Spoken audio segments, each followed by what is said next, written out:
সেনাবাহিনী মানে সশস্ত্র বাহিনী তারাও রেহাই পাচ্ছে না। সরকারি তো অবৈধ, ইউনূস অবৈধ। আওয়ামী লীগ তো ভেসে আসা দল না। আওয়ামী লীগ কোনো অবৈধভাবে ক্ষমতা দখলকারীর পকেট থেকে আওয়ামী লীগের জন্ম হয় নাই, বা 5 স্টার হোটেলেও আওয়ামী লীগের জন্ম হয়নি। ইচ্ছা মতো আইন পরিবর্তন, একটা আইনে বিচার কাজ চলছে, চলমান বিচার অব্যাহত থাকতে ওই আইন আবার কি করে সংশোধন করলো, ওই একই কোর্টে আবার সংশোধন করে নতুন ধারা কিভাবে যুক্ত করে, এটাও তো বেআইনি। দ্বিতীয় কথা হচ্ছে সংসদে পাশ করা যুদ্ধ অপরাধীদের বিচারের আইন, সেটা কিভাবে শুধুমাত্র এক্সিকিউটিভ অর্ডারে সংশোধন করে তার বিচার কার্য চালাতে পারে, এটা তো চালাতে পারে না।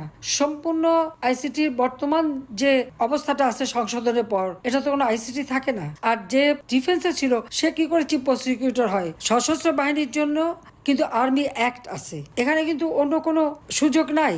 আমেরিকার ডিপ স্টেটের অর্থ, ইউএস এইডের অর্থ এবং ইহুদি ধনকুবের সোরসের অর্থ দিয়ে তার জবাব কি ইউনূস দেবে বাংলাদেশে? বৈষম্যহীন আন্দোলন, এমনই বৈষম্য যে সব জায়গায় দলীয়করণ। 6 মাসও যায়নি ইউনূসের সেই মানে সমন্বয়করা সব একেবারে নাদুস নুদুস হয়ে গেছে টাকা পয়সা বানিয়ে। সেখানে যখন আমরা শোক দিবস পালন করি, সেখানে তারা কি লুঙ্গি ডান্স করে। দেশের কোনো উন্নয়ন কাজ নেই। আমি যে কটা কাজ শেষ করে আসলাম, যেগুলি শেষ হয়েছে সেগুলি করে করে ভাবা নিচ্ছে, অথবা আমি সেই কালুরঘাট রোড কাম রেল ব্রিজের সমস্ত ডিজাইন সবকিছু আমার করে দেওয়া, ভিত্তিপ্রস্তর স্থাপন করে খুব বড় ঢেকুর, কোনো একটা কাজ তো করতে পারেনি, করবে না তো তারা। দেশের উন্নয়ন চায় না, দেশের মানুষ আরো গরিব হলে পরে। ইউনূসের কথাই হচ্ছে জিনিসের দাম যত বাড়বে, দেশের মানুষ যত গরিব হবে, তারা তাদের খাদ্যের মানে কিভাবে খাদ্যের সন্ধানে এত ব্যস্ত থাকবে যে কেউ আন্দোলনে যাবে না। কাজে মানুষকে যত কষ্ট দিয়ে তার ক্ষমতার মসনদ আরো নির্বিঘ্ন করা এবং কিভাবে থাকবে এই চিন্তায় সে বিভোর। কাজে এর হাত থেকে দেশকে রক্ষা করার জন্য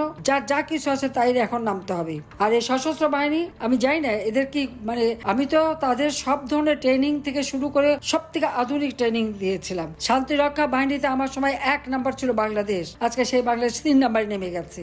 আর যেভাবে সেনাবাহিনীকে ইউনূস ব্যবহার করেছে, তাতে তাদের ভাবমূর্তি আন্তর্জাতিক ভাবে এবং জাতিসংঘে ওই সেক্রেটারি জেনারেলের যতই এনে টুপি মাথায় দিয়ে ইফতারি খাওয়া, ভাবমূর্তি তো নষ্ট হয়ে গেছে। তাই ভবিষ্যৎটা কি, কতজন যে ফেরত আসবে তার ঠিক নেই। আমি তো বলে ঠিকঠাক করে দিয়েছিলাম, কিন্তু আজকে সেই শেষ। আর তারপর এই সমস্ত অফিসারদের বিরুদ্ধে তারা কিভাবে, কোন সাহসে তারা ওয়ারেন্ট ইস্যু করে?